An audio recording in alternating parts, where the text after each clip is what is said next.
India में कुछ ऐसी जगह होती हैं जिनके नाम के साथ ही एक अजीब सी कहानियां जुड़ जाती हैं और उन्हीं में से एक है कुलधारा विलेज। इस गांव की स्टोरी सुनना सबको बहुत पसंद है, लेकिन जब बात वहां जाने की आती है तो बहुत सारे लोग अवॉइड करते हैं, क्योंकि कहा जाता है कि ये सिर्फ एक अबैंडन्ड विलेज नहीं है, बल्कि एक ऐसी जगह है जिसके पीछे एक पुराना और मिस्टीरियस राज छुपा है।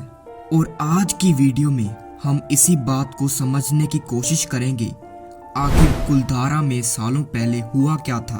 कहानी शुरू होती है। साल था 13वीं सदी। पालीवाल ब्राह्मणों का एक समूह घूमता घूमता इस वीराने में पहुंचा। उसने देखा ये जमीन उपजाऊ है, पानी है, सन्नाटा है, पर सन्नाटा उसे अच्छा लगा। उन्होंने यहाँ अपना घर बसा लिया। सदियां बीतती गईं, कुलधारा फलता फूलता गया। 13वीं सदी से 18वीं सदी तक 500 साल सब कुछ परफेक्ट था। हर घर में खुशहाली, हर आंगन में हंसी। पर हर स्वर्ग का एक शैतान होता है, और कुलधारा का शैतान आया सलीम सिंह के नाम से। पर उसे कोई सलीम नहीं बुलाता था, लोग कहते थे जालिम सिंह, क्योंकि वो था ही ऐसा। उसका राज था डर का राज।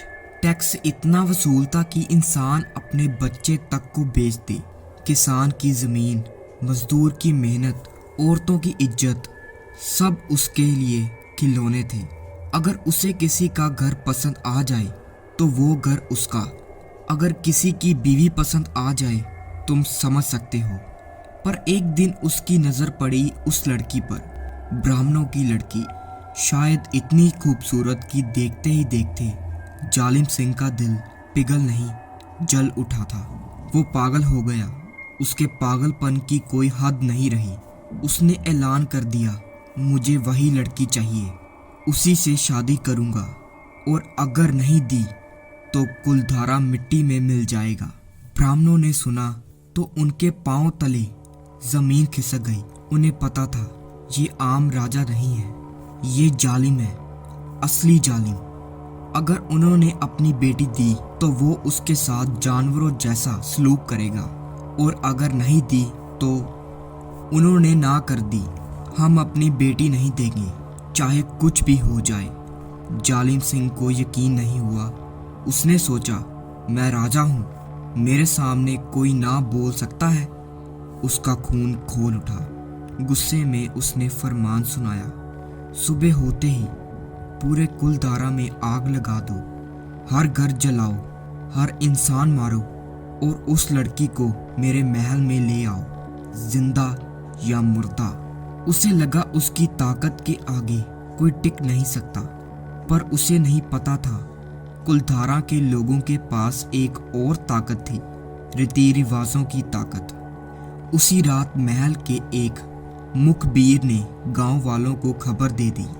गांव के बुजुर्ग इकट्ठे हुए, चर्चा हुई, और फिर एक फैसला हुआ, ऐतिहासिक फैसला।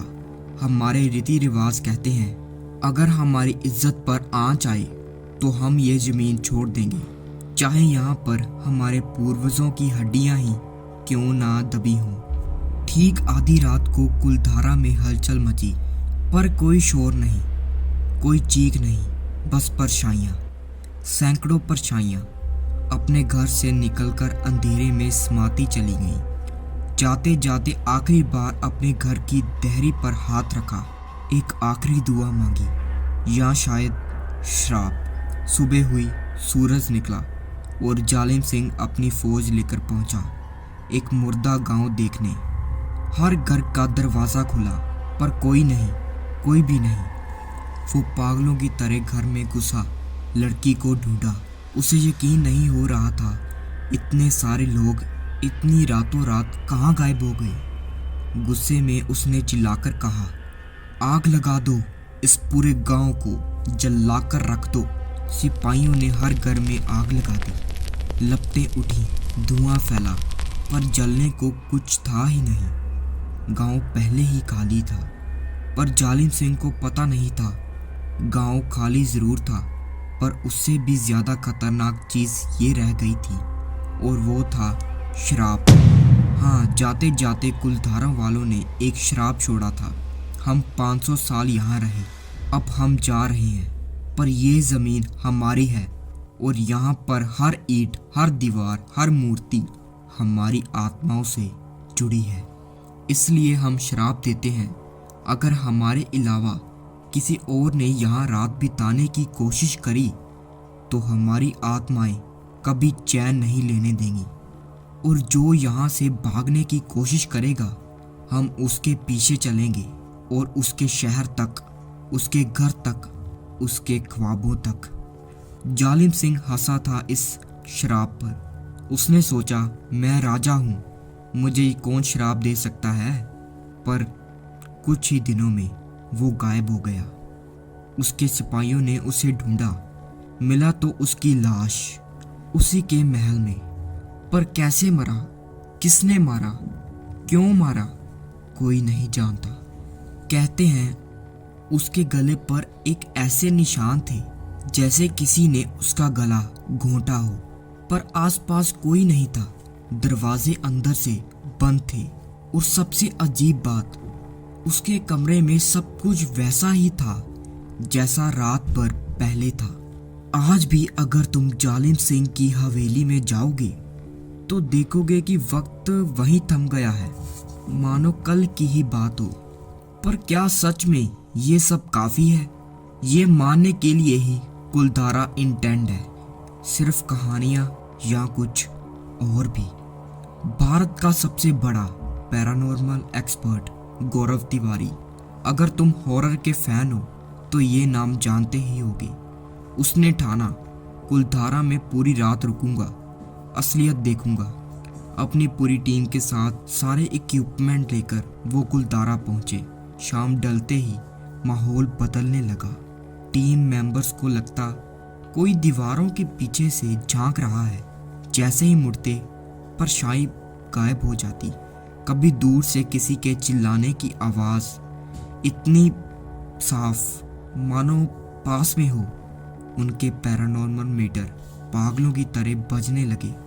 हर जगह फ्लैशबैक, हर तरफ हलचल। एक मेंबर खड़ा था बात करते हुए। अचानक उसे लगा किसी ने उसके कंधे पर हाथ रखा। पीछे मुड़ा, कोई भी नहीं था। पूरी रात ये सिलसिला चलता रहा। कदमों की आहट, दबी दबी आवाजें, दीवारों पर खरोच के निशान। सुबह हुई तो गौरव तिवारी ने एक बात कही, यहाँ सिर्फ 1-2 नहीं, कम से कम 40 से 50 आत्माएं भटक रही हैं। उसके बाद गौरव तिवारी कई बार और आए, पर कुछ साल बाद उनकी खुद मौत हो गई। रहस्यमय मौत। उनके गले पर निशान थे। किसी ने कभी सच नहीं जाना कि हुआ क्या था, पर कुलधारा से जुड़े लोगों के चेहरे पर बस एक सवाल था, क्या वो शराब सच में उनके पीछे आ गया था? साइंस ये बताती है कि दीवारों पर वो नाखूनों के निशान कैसे आज भी ताजा हैं, और साइंस ये भी नहीं बताता कि गौरव तिवारी के गले पर निशान कैसे आए।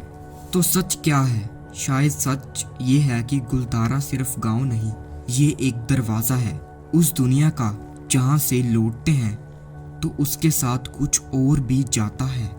आज भी हर कोई कुलधारा के बारे में सुनना चाहता है, पर जानना कोई नहीं चाहता।